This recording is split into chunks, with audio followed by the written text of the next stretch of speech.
Hello everyone, welcome to my channel. आज चाहिँ म चिकन करी बनाउँदैछु।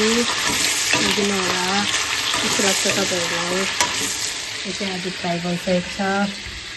चिकन म फ्राई गर्दैछु। यहाँ प्याज, टमाटर, धनियाँहरु छ। चिकन फ्राई भइसकेको छ गाइस। हेर्नु होला कस्तो मजाको भयो।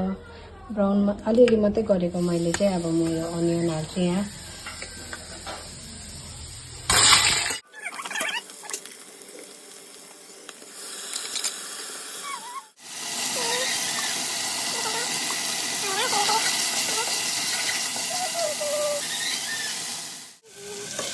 चिकनको यो मसला चाहिँ रेडी भइसकेको छ। अब यो चिकन हाल्छु यहाँ।